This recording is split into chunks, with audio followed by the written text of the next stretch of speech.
Welcome to Nikhil's kitchen. இன்றைக்கி நம்ம நிகில்ஸ் கிச்சனில் ரோட்டு கடை ஸ்டைலில் ஒரு தக்காளி சட்னி ரெசிபி தாங்க பார்க்க போகிறோம். வாங்க வீடியோக்குள்ளே போகலாம்.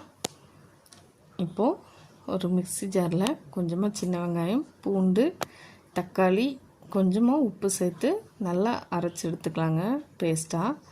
இப்போ ஒரு கடாயில் கொஞ்சமாக எண்ணெய் சேர்த்துட்டு கடுகு, சீரகம், கடலைப்பருப்பு, உளுத்தம்பருப்பு இதெல்லாம் சேர்த்து நல்லா பொன்னிறமாக வதங்கட்டும். இப்போ ஒரு கொத்து கருவேப்பிலை சேர்த்துட்டு அரைச்சி வச்ச பேஸ்ட்டை சேர்த்து நல்லா கலந்து விட்டுக்கலாம். ஒரு 10 நிமிஷம் எண்ணெய் பிரிஞ்சு வரட்டும். இது கூடவே கொஞ்சமாக மஞ்சத்தூள், கொஞ்சம் ஒரு அரை ஸ்பூனுக்கு மிளகாய்த்தூள் உங்களுக்கு காரத்துக்கு ஏற்ற மாதிரி சேர்த்துக்கோங்க.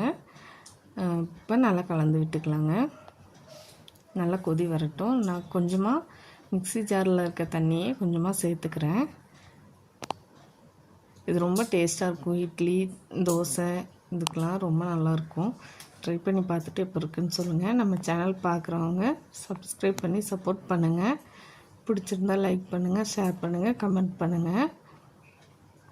இந்த மாதிரி செஞ்சு பார்த்துட்டு எப்போ இருக்குன்னு கமெண்ட்டில் வந்து சொல்லுங்கள். லாஸ்ட்டாக கொஞ்சமாக பெருங்காயமும் ஒரு கொத்து கருவேப்பிலையும் தூவி இறக்கியிருக்கோங்க. ஃபைனலாக கொத்தமல்லி போட்டுக்கலாம்.